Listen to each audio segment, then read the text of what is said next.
I listened from the hallway as my children screamed at each other over my will, never once asking what I wanted, only what they deserved. That's when I knew. My final gift would not be what they expected. It's a strange thing, standing just out of sight in your own home, hearing your children's voices echo through the walls, not with love or laughter, but with bitterness and greed. My name is Evelyn, and I am 74 years old. I have lived in this house for over 50 years. Every corner, every creaking floorboard, every faded photograph on the wall holds a piece of my heart. I raised my children here, Matthew and Claire. I loved them with everything I had, and I thought that love would be enough to keep us together.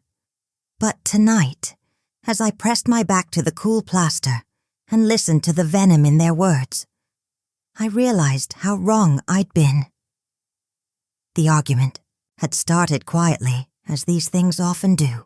I'd called a family meeting, hoping we could talk openly about my wishes for the future. But as soon as I mentioned the will, the air in the room changed. Matthew's jaw tightened, Claire's eyes narrowed. The polite masks they wore for my sake slipped away, revealing the raw, ugly hunger beneath. I'm the eldest. It's only fair that I get the house, Matthew snapped, his voice rising. You've always had it easier, Claire. Mom paid for your college, your wedding, your first car. Claire cut him off, her face flushed with anger. Are you kidding? Me? You lived here rent-free for years. You borrowed money from Mom and never paid her back.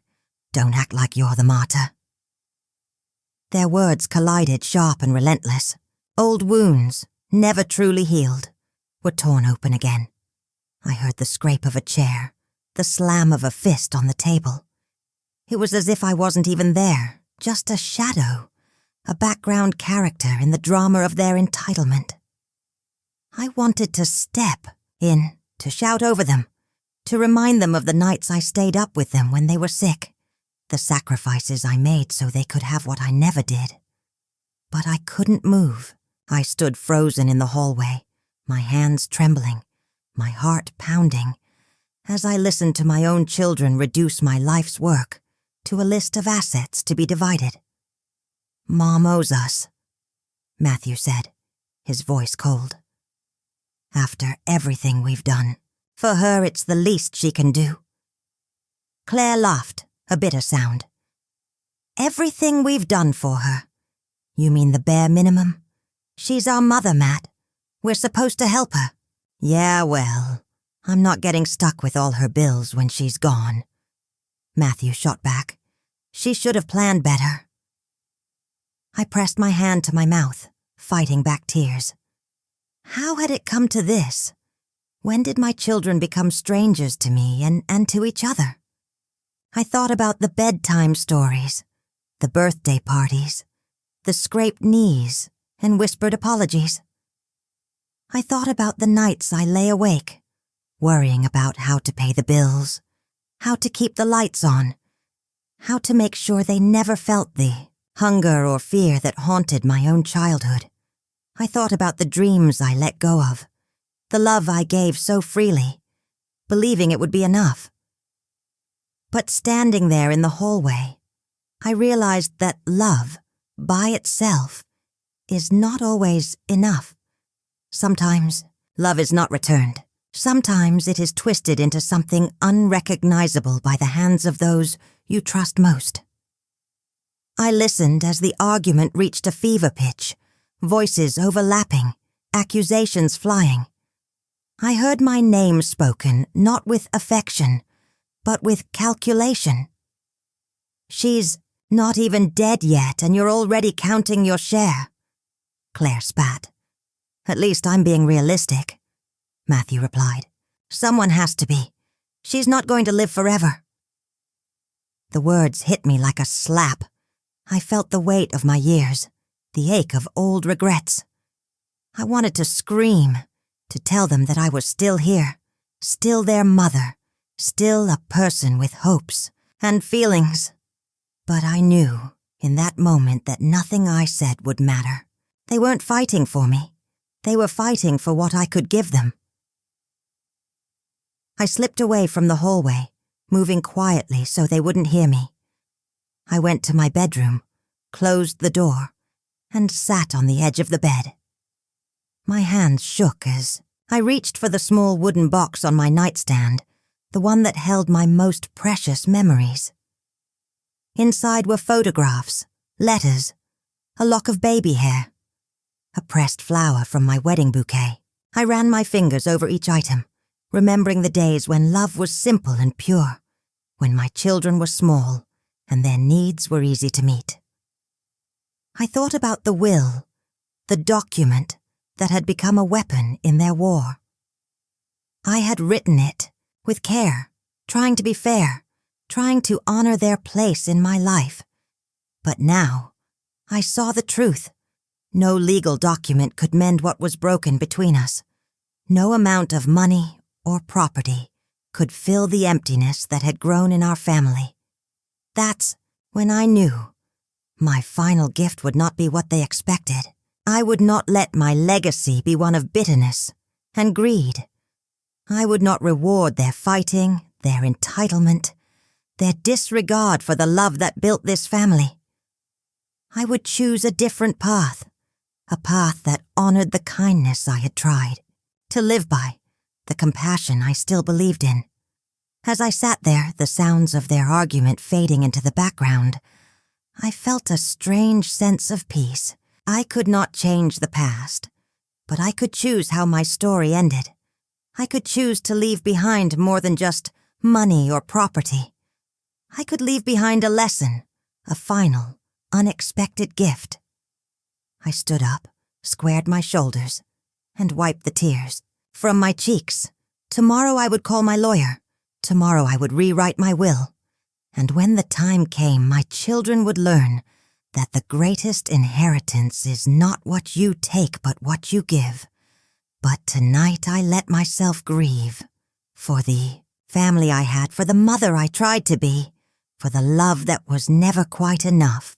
And as I drifted off to sleep, I made a silent promise. I would not let their greed define me. My story and my legacy would be my own. Let me tell you the whole story, but first subscribe. Believe me, it will help me a lot. So, if you had told me as a young woman that my life would be defined by sacrifice, I might have laughed. I was raised in a small town where dreams were simple, and the world seemed both impossibly vast and yet somehow within reach. My name is Evelyn, and if there is one thing I have learned, it's that the greatest acts of love are often the quietest, the ones that go unnoticed by everyone except the person who gives them. I married young, swept up in the hope that love would be enough to build a life on. For a while it was. My husband, Richard, was a kind man, but the world wore him down in ways I never quite understood. He struggled to keep a job, and the weight of providing for a family seemed to crush his spirit.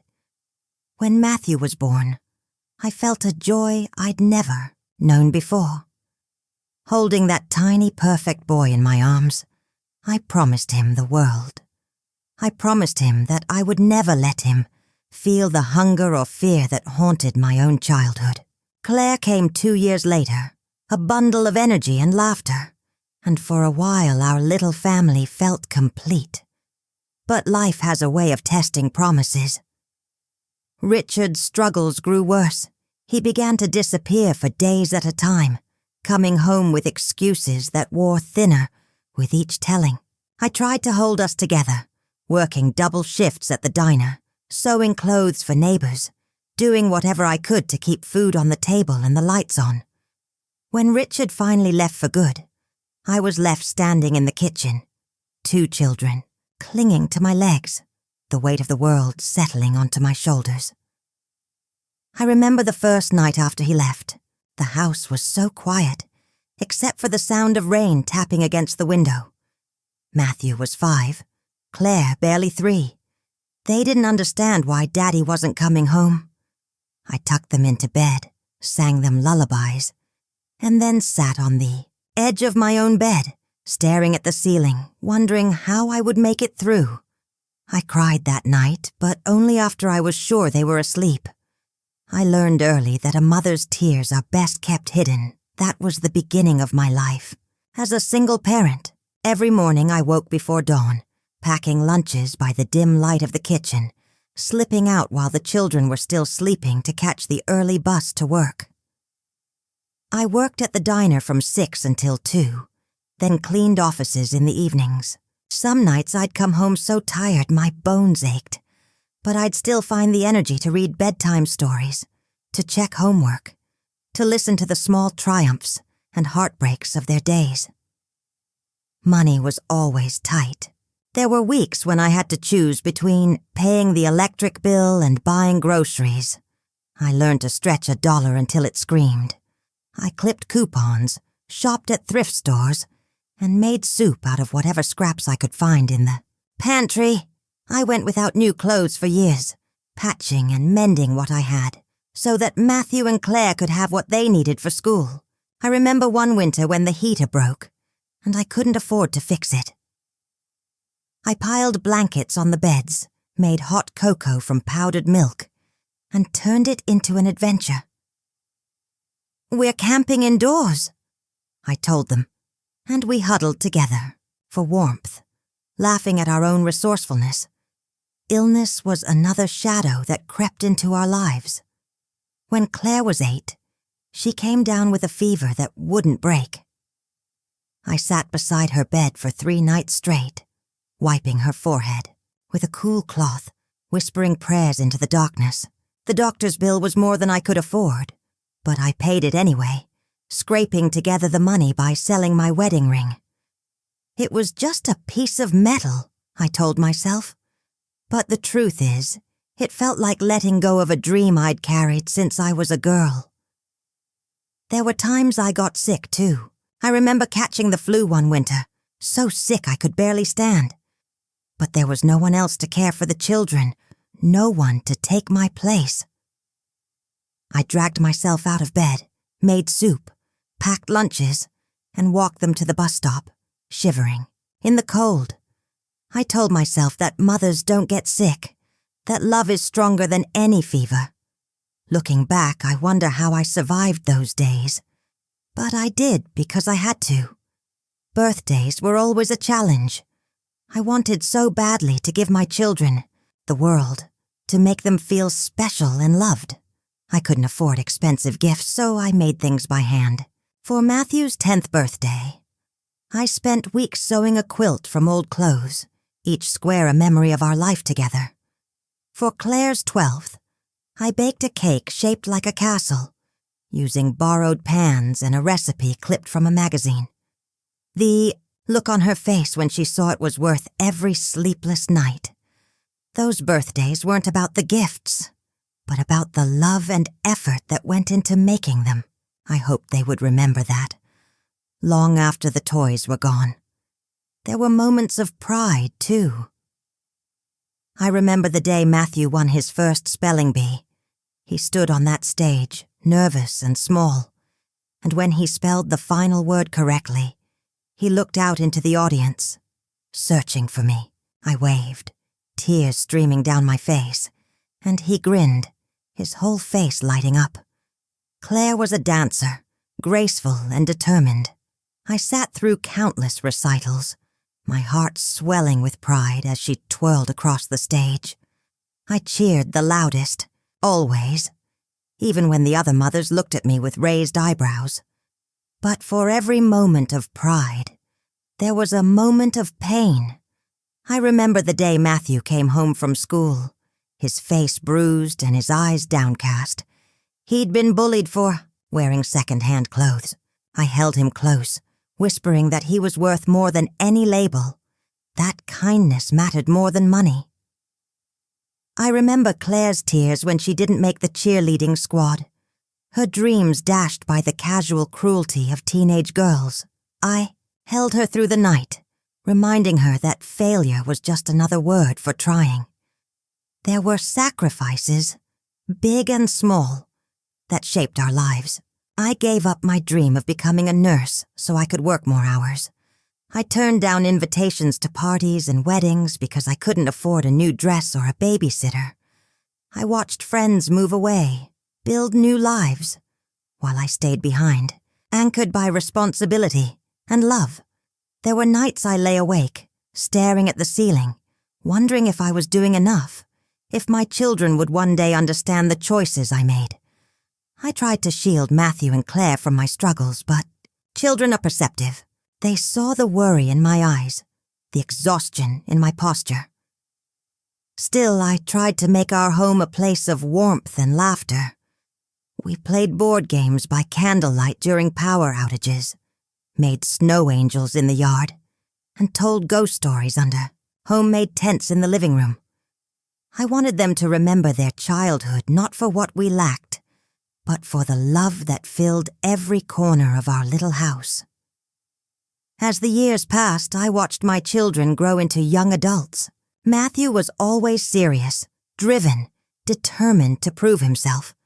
He worked hard in school, earned a scholarship, and left for college with a suitcase full of dreams.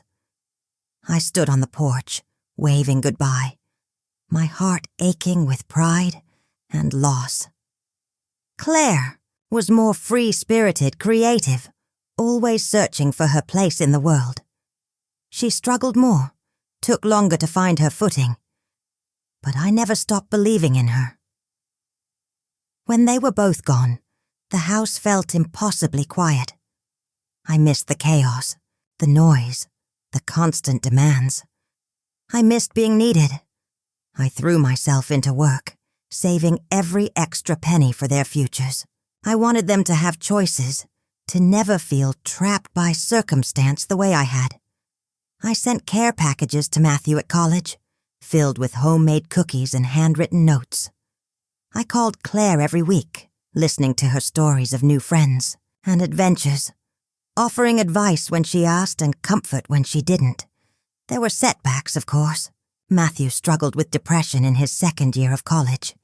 He called me one night, his voice trembling, and I listened for hours, offering what comfort I could from miles away. I sent him money I couldn't spare, told him that it was okay. To ask for help, that strength wasn't about never falling, but about getting back up. Claire dropped out of college after a year, lost and uncertain. She moved back home, and I welcomed her with open arms, never once making her feel like a failure. Through it all, I tried to be the anchor, the steady presence they could always count on. I was the one who remembered birthdays, who sent cards on holidays, who called just to say, "I love you." I was the one who showed up, who stayed, who never gave up. I was the one who believed in them, even when they didn't believe in themselves. Looking back, I see now that my greatest strength was not in what I accomplished, but in what I endured. I survived heartbreak, disappointment, loneliness, and fear.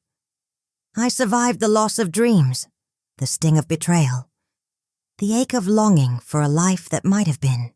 But through it all, I loved my children fiercely, completely, without reservation or regret. I am not a perfect person. I have made mistakes, said things I wish I could take back, failed in ways that still haunt me. But I have always tried to do what was right, to put my children first, to give them the best life I could. I have been loving, selfless, and quietly strong. I have been the kind of mother I hope my own mother would have been proud of. Now, as I sit in this quiet house, surrounded by memories, I wonder if my children will ever truly understand the sacrifices I made. I wonder if they will remember the birthdays, the laughter, the warmth of our home, or if they will only see what they think they are owed. I wonder if they will remember the mother who stayed up late sewing costumes, who cheered the loudest at every recital, who held them through every heartbreak. I hope in time they will see me not just as the keeper of their inheritance, but as the keeper of their childhood, the guardians of their dreams. I hope they will remember the love that shaped their lives, the strength that carried them through. And if they don't, if all they see is what they think they deserve, then I will know that I did my best, that I loved them as fiercely as I could, for as long as I could. Because in the end, that is all any mother can do. It's a strange thing, the way love can shift and change. How the children who once clung to your hand at the crosswalk, who looked to you for comfort and guidance, can become distant, their eyes fixed on something you can't quite see. I suppose, in my heart, I always hoped that all those years of sacrifice would be enough, that the love I poured into Matthew and Claire would grow into gratitude, into a bond that nothing could break. But as they moved further into adulthood, I began to notice small cracks in the foundation I'd built. At first, it was subtle. Matthew, always so serious, became impatient with my phone calls. "I'm busy, Mom," he'd say, barely masking his annoyance. "Can we talk later?" Later would come, sometimes, but more often it wouldn't. Claire, who once told me everything, started keeping secrets, her voice tight when I asked about her life, her answers clipped and vague. I chalked it up to growing pains, to the natural distance that comes as children carve out their own lives. I told myself it was normal, that they'd come back around. But as the years passed, the distance grew. My offers to help were met with polite refusals, or worse, with silence. They stopped asking for advice, stopped sharing their joys and sorrows. I became an afterthought, someone they called out of obligation, rather than desire. Birthdays and holidays became strained affairs, full of forced smiles and awkward conversation. I tried to bridge the gap with gifts, with home-cooked meals, with reminders of the warmth we once shared. But nothing seemed to reach them. Then came the first real sign that something had changed. Matthew called one evening, his voice brisk and businesslike. "Mom, I've been looking at your house," he said. "It's worth quite a bit now, you know. Have you thought about downsizing? You could sell it, move into a condo, and have money left over for emergencies." I laughed, thinking he was concerned about my well-being. But then he added, "Or, you know, you could help Claire and me out. We could use a little extra for the kids' college funds." I felt a chill run through me. Was this what I had become, a potential windfall, a safety net for their ambitions? I tried to brush it off, but the seed was planted. Claire, too, began to ask for favors that felt less like requests and more like expectations. "Mom, could you co-sign this loan for me? It's just a formality. Mom, can you watch the kids for a few weeks while we go on vacation? It would save us a fortune on childcare." There was no please, no thank you, just the assumption that I would say yes, that I would always be there to smooth the way.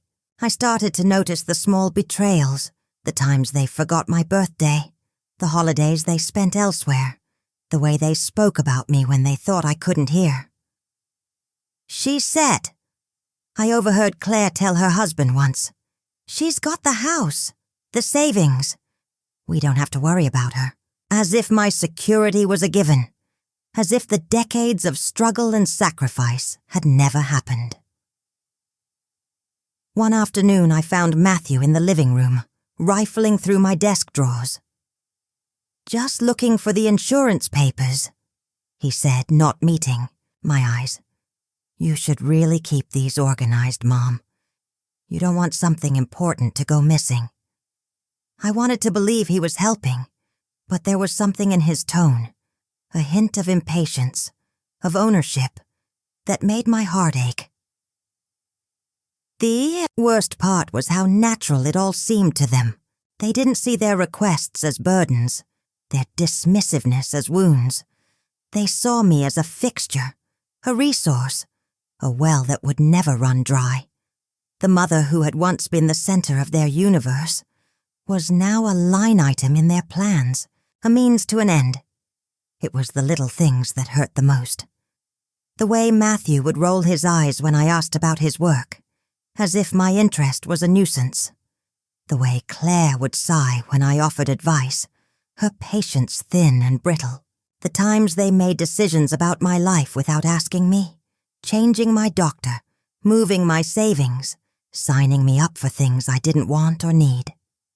Each slight was a paper cut, small but cumulative, and over time I felt myself bleeding out. Tried to talk to them about it once, to tell them how I felt. We were sitting in the kitchen, the three of us, and I said, "Sometimes I feel like you only call when you need something." There was an awkward silence. Then Matthew shrugged. "Well, isn't that what family is for?" Claire laughed, but it wasn't a kind laugh. "Don't be so sensitive, Mom. You know we love you." But their words rang hollow. I saw the truth in their eyes, in the way they looked past me, through me.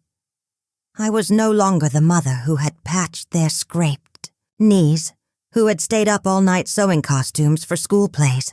I was a bank account, a babysitter, a backup plan. My heart broke a little more each time I realized it. The final straw came when I overheard them discussing my will. I was in the hallway, out of sight, and they were in the living room. Voices, low but urgent. "She's not going to be around forever," Matthew said. "We need to make sure everything is in order. I don't want to get stuck with the taxes, and you know how she is about charity. She'll probably leave half of it to some animal shelter if we're not careful." Claire agreed, her tone sharp. "We need to talk to her lawyer. Make sure she's thinking clearly. Maybe we can get her to put things in writing while she still can." I felt cold all over. My own children, plotting not just for my money, but for control over my life. My choices, it was as if I had become invisible, my wishes irrelevant. I realized then that the love I had given so freely had been twisted into entitlement, that my sacrifices had become expectations rather than gifts. That night I sat alone in my bedroom, the weight of their words pressing down on me. I looked at the photographs on my dresser, Matthew and Claire as children, their faces bright with hope and trust. I wondered where I had gone wrong, how the bond we once shared had unraveled into something so transactional, so cold. I wept for the mother I had been, for the children I had raised, for the family I thought we were. But as the tears dried, I felt something else, a quiet resolve. I would not let their greed define me. I would not let their sense of entitlement be my legacy. I was still their mother, still the woman who had built a life out of nothing but love and determination. And I would find a way to remind them, even if it was the last thing I did. I suppose I always knew that the day would come when my children would see me not as their mother, but as the gatekeeper to whatever they thought they deserved. Still, nothing prepares you for the moment when love is replaced by calculation, when the people you raised begin to circle like vultures, waiting for you to fall. It started with a cough that wouldn't go away. At first, I brushed it off as just another sign of getting older, another ache to add to the list. But the cough grew worse, and soon I found myself in the doctor's office, staring at a wall of diplomas while he explained the test results in a voice that was too gentle to be anything but bad news. "You need to take it easy, Mrs. Evans," he said. "You've worked hard your whole life. Now it's time to rest. Rest." The word sounded foreign to me. I'd never had the luxury of rest. Even after I retired from the diner, I kept busy volunteering, at the library tending my garden, babysitting the grandchildren when Claire or Matthew needed a last-minute favor. But now, My body was betraying me, forcing me to slow down whether I liked it or not. When I told Matthew and Claire about my illness, I hoped for comfort, for the kind of support I'd given them so many times before. Instead, I saw something flicker in their eyes, something sharp and calculating. Suddenly they were around more often, but not in the way I'd always wished for. They hovered, asking questions about my finances, my will, my plans for the house. Their visits were filled with forced smiles and thinly veiled interrogations. One afternoon I was resting in the living room when I heard them arguing in the kitchen. Their voices rose and fell, sharp as knives. "She's not getting any better, Matt. We need to know what's going to happen with the house," Claire hissed. Matthew replied, his tone clipped. "I've already talked to her about it. She said she hasn't made any decisions yet. She's stalling." "She's always been like this," Claire snapped. "Indecisive. We can't let her leave everything up in the air. If she doesn't put it in writing, we'll be stuck fighting over it in court." I wanted to shout, to remind them that I was still here, still listening, still their mother. But I stayed silent, my heart pounding in my chest. I realized then that my illness wasn't just a burden to them. It was an opportunity. The rivalry between them, always simmering beneath the surface, now erupted into open warfare. They began visiting separately, each one trying to sway me to their side. Matthew brought me groceries, fixed the leaky faucet, reminded me of all the times he'd helped around the house. "You know I've always looked out for you, Mom," he'd say, his voice dripping with sincerity. "I just want what's best for you, and for the family." Claire, on the other hand, played the emotional card. She'd sit by my bedside, holding my hand, her eyes brimming with tears.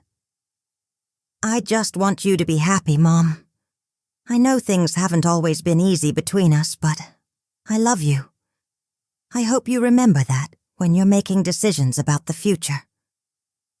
Their words were sweet, but their eyes betrayed them.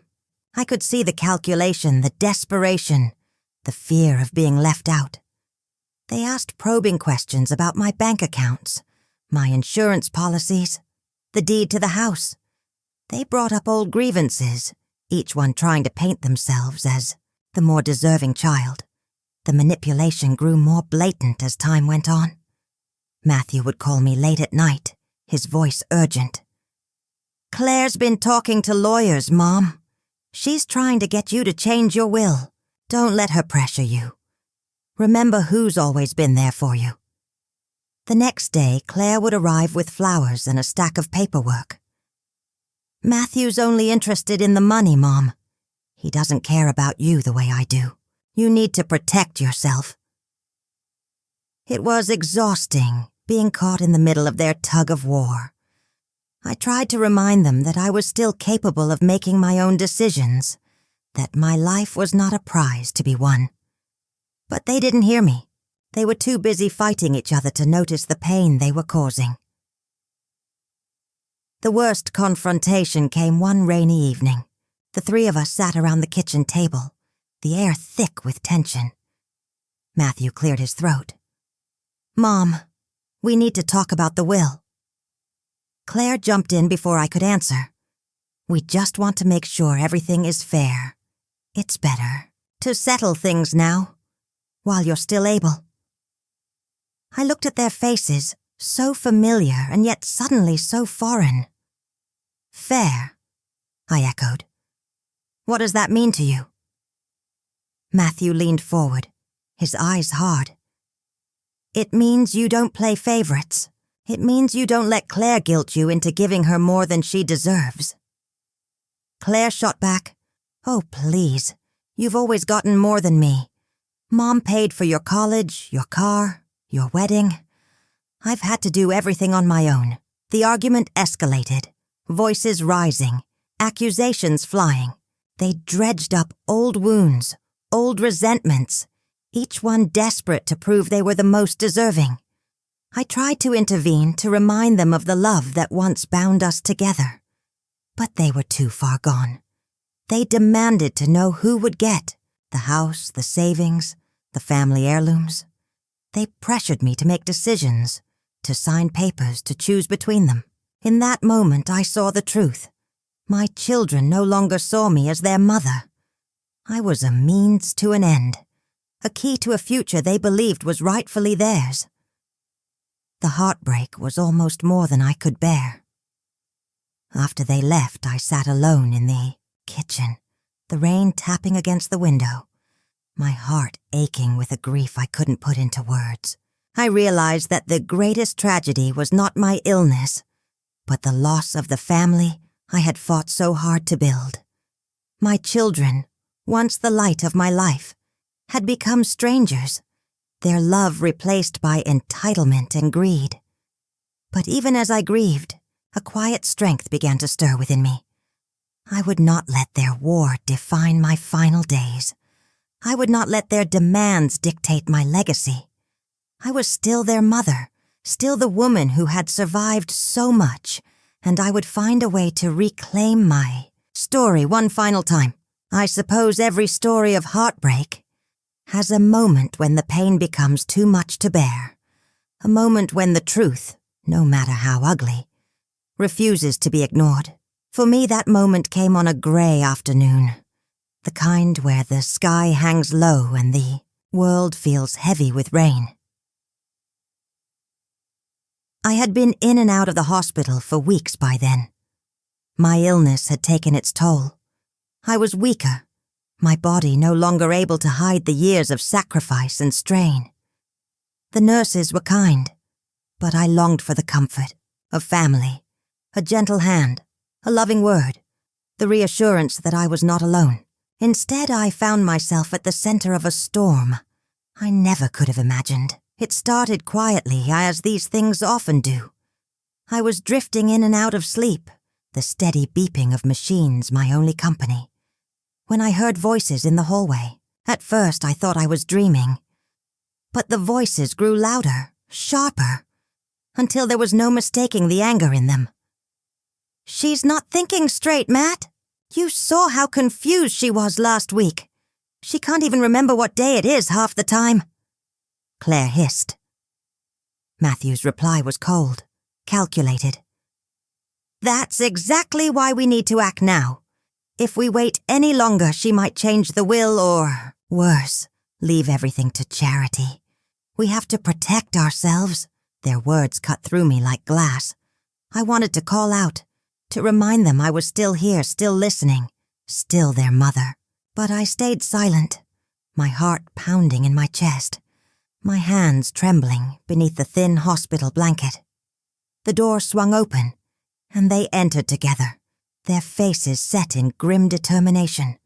For a moment, they tried to mask their anger with forced smiles, but the tension between them was palpable.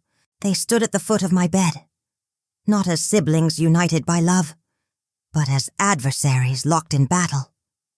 "Mom," Claire began, her voice brittle, "we've been talking, and we think it's time to get your affairs in order. You know, just in case," Matthew nodded, his eyes avoiding mine. "We want what's best for you, Mom. But we also have to think about the future, about what happens if you can't make decisions for yourself." I stared at them, disbelief and sorrow warring inside me. "Are you saying you want to take control of my life? My home? My choices?" Claire looked away, unable to meet my gaze. Matthew pressed on, his tone growing colder. "It's for your own good. We've already spoken to a lawyer. If you sign these papers, we can make sure everything is handled properly. No surprises, no mistakes." He placed a stack of documents on the tray beside my bed. Power of attorney, medical proxy, legal forms designed to strip me of the last shreds of independence I had left. I felt the room spin, my breath coming in, short, shallow bursts. My own children, the ones I had loved and sacrificed for, were now trying to take everything from me, not out of concern, but out of fear. Fear that I might leave them with less than they believed they deserved. The argument that followed was unlike anything I had ever experienced. Voices rose. Accusations flew. Claire accused Matthew of manipulating me, of only caring about the money. Matthew shot back that Claire was selfish, that she had always expected me to bail her out. They dredged up old wounds, old resentments, their words sharp and cruel. All the while I lay there, powerless, watching the family I had built unravel before my eyes. The nurses came and went, their faces tight with discomfort. But neither of my children seemed to notice. They were too consumed by their own battle to see the pain they were causing. At one point, Claire turned to me, her eyes shining with tears, not of sorrow, but of frustration. "Mom, you have to choose. You can't keep stringing us along. It's not fair." Matthew slammed his fist on the bed rail.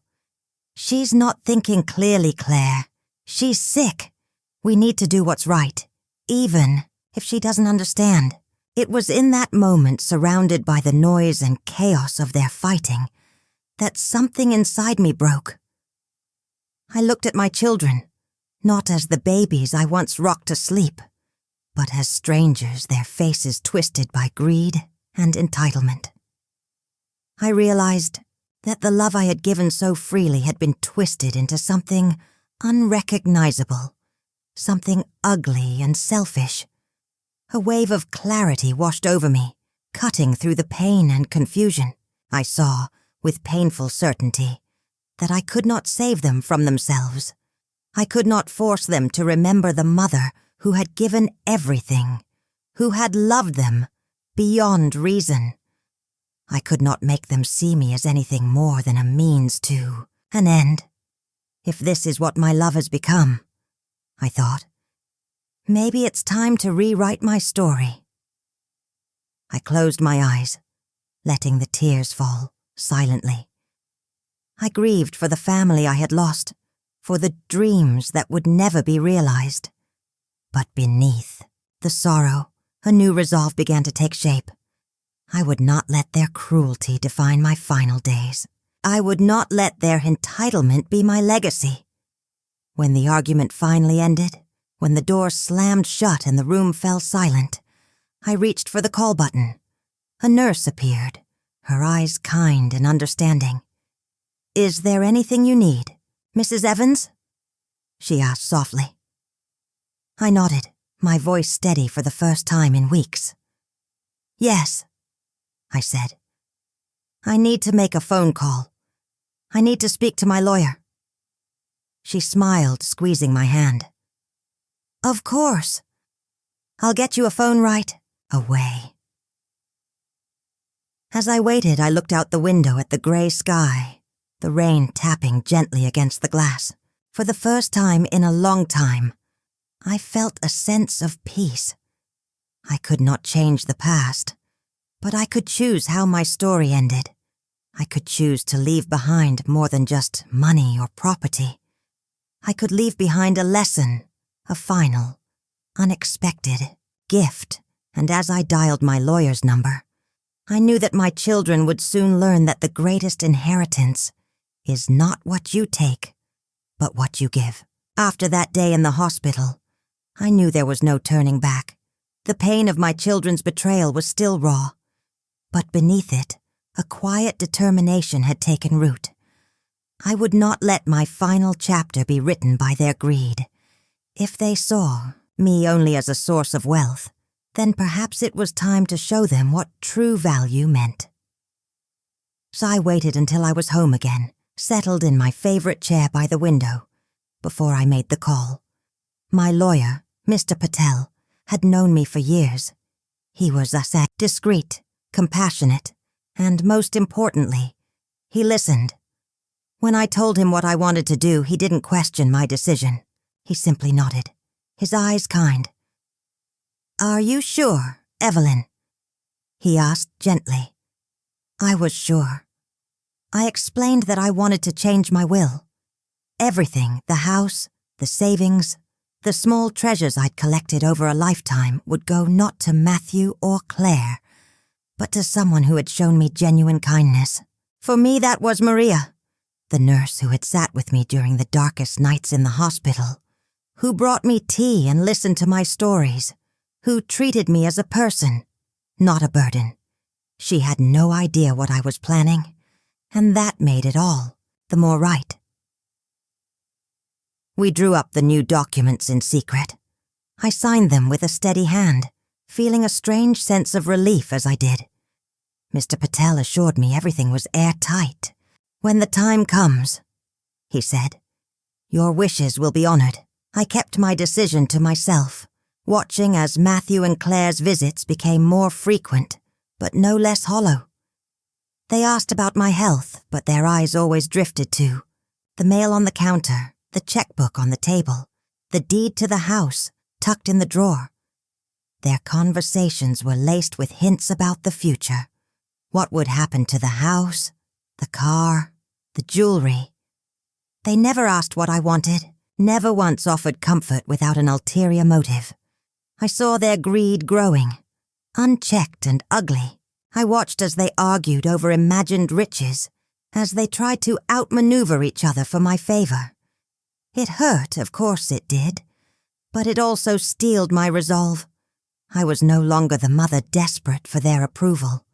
I was a woman reclaiming her dignity, her story, her power. And so I waited. I watched. I let them believe they were winning, all the while knowing that my final gift would be a lesson they would never forget. For the first time in years, I felt a sense of peace. I had chosen kindness over entitlement, love over greed, and that, I knew, would be my true legacy. The day of the will reading arrived with a strange hush, as if the world itself was holding its breath. I was gone by then, my story complete, but I can imagine the scene as clearly as if I were there in the room. Matthew and Claire arrived at Mr. Patel's office dressed in somber black, their faces carefully composed. But I know my children well, enough to picture the glimmer of anticipation in their eyes. They sat side by side, but not together, each calculating, each certain that the years of maneuvering and manipulation were about to pay off. Their hands fidgeted in their laps, their glances darted to the sealed envelope on the polished table. They had come, not to mourn their mother, but to collect their reward. Mr. Patel entered, his expression unreadable.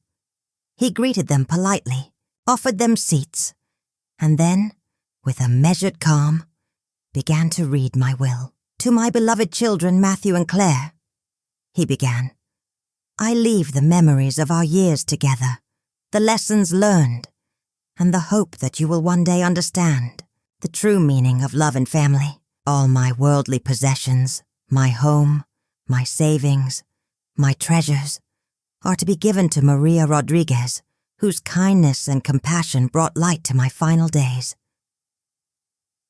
The words hung in the air, heavy and final. For a moment, there was only silence. Stunned, breathless pause as the reality sank in. Then the outrage erupted. "What?" Matthew's voice was sharp, incredulous. "This has to be a mistake. She can't do this to us." Claire's face flushed with anger. "We're her children. We deserve that inheritance. Who is this Maria anyway?" Mr. Patel remained calm, sliding the legal documents across the table. "Everything is in order. Your mother's wishes are very clear." The accusations flew, their voices rising, their faces twisted in disbelief and fury. They demanded explanations, threatened legal action, insisted that I must have been coerced or confused. But the truth was undeniable. Their greed, their entitlement, their years of seeing me as nothing more than a bank account had led them to this moment, empty-handed, exposed, and forced to confront the consequences of their own actions. And then, Maria was called in. She entered quietly, her eyes wide with shock and humility. She was not a wealthy woman, nor someone of high status. She was simply kind. She had sat with me in my loneliness, listened to my stories, and treated me with dignity when I was at my most vulnerable. She had never asked for anything, never expected a reward. As she accepted the inheritance, tears filled her eyes, not for the money or the house, but for the memory of a friendship built on compassion. In that moment, the true meaning of legacy was revealed, not in the riches left behind, but in the love and kindness that outlives us all. And so, my final gift was not what my children expected, but perhaps it was what they needed most. A lesson written, not in gold, but in grace. In the weeks that followed the reading of my will, the ripples of my decision spread far beyond the walls of Mr. Patel's office. Matthew and Claire, once so certain of their entitlement, found themselves facing a world that no longer revolved around their demands. The news traveled quickly through our small town. Friends and neighbors who had watched my children's indifference for years were not surprised by the outcome. But Matthew and Claire were not prepared for the whispers, the sideways glances, the sudden chill in the air when they walked into the grocery store or the bank. Their lives began to unravel in ways neither of them could have imagined. Matthew's business partners, hearing of his outburst and the public spectacle at the lawyer's office, began to question his judgment. Clients withdrew, deals fell through, and the reputation he had built on the back of my sacrifices started to crumble. Claire, too, felt the sting of embarrassment. Her friends, once eager to bask in her confidence, now kept their distance, wary of the bitterness that had so clearly consumed her. For the first time, my children were forced to confront the reality of their actions. They could no longer hide behind excuses or blame each other for their misfortune. They were left with only themselves, and the memory of a mother who had loved them and who had finally chosen to love herself enough to say, enough. I imagine them now, sitting alone in their separate homes, replaying the choices that led them here. Perhaps they see at last the moments when kindness could have changed everything. Perhaps they remember the warmth of childhood, the laughter around the dinner table, the gentle touch of a mother who wanted nothing more than their happiness. Or perhaps, for now, they only feel the ache of loss. Either way, the lesson stands, clear and unyielding. In my final letter, I tried to explain my choice. I wrote, I gave everything to the one person who showed me love without asking for anything in return. My hope is that you will remember, not the inheritance you lost, but the love you once had, and the kindness you can still choose to give. As I look back on my life, I find peace in knowing that I reclaimed my dignity. I was not defined by my children's greed, but by my own capacity for love and forgiveness.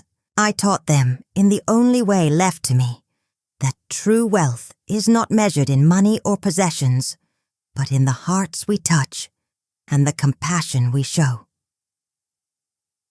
I leave this world lighter, having given my final gift, a lesson, a legacy, and the hope that one day my children will find their way back to each other and to the love that once bound us all. I think of those words often now, as I sit by the window in my new home, a small cottage on the edge of town, far from the house where so many of my memories were born. The air here is different, lighter, unburdened by old arguments and the shadows of disappointment. I spend my mornings tending a little garden, coaxing life out of the soil with gentle hands. In the afternoons, I read or walk along the quiet lanes, exchanging smiles with neighbors who know me only as Evelyn, the lady who loves roses and bakes too much bread. There is a peace in this simplicity that I never thought I would find. For so many years I believed my worth was tied to what I could give to others, how much I could sacrifice, how much I could endure. But now, in these quiet days, I have learned to give to myself as well. Forgiveness, patience, and the freedom to let go. I still think of Matthew and Claire, of course. I wonder if they have begun to understand, if the anger has faded enough for them to see the truth beneath my final act. I hope, in time, they will realize that my decision was not born of spite, but of love. The kind of love that refuses to enable, that demands growth, that sets boundaries, even when it hurts. I hope they will remember the laughter, the warmth, the thousand small ways I tried to show them what family meant. Sometimes I see Maria in town. She always greets me with a hug, her eyes shining with gratitude and humility. She has used what I left her to build a life she never thought possible one, filled with purpose and kindness. Watching her blossom has been a balm for my soul, a reminder that generosity, when given freely and without expectation, can change the world in quiet, beautiful ways. As the sun sets, painting the sky in shades of gold and lavender, I sit on my porch and breathe in the evening air. I feel the weight of regret lift, replaced by a gentle pride. I did not leave behind riches, but I left behind a lesson about love, dignity, and the courage to choose what is right, even when it is not easy. And so, as my story draws to a close, I am at peace. I have lived, I have loved, and I have learned that sometimes the greatest gift you can give is the lesson your children refuse to learn. My heart is light, my spirit free, and I am finally home. Thank you for listening to me. If this story fascinates you, make sure to hit that red subscribe button. It will help me a lot. And also share this with your loved one. Once again, subscribe so we can meet again.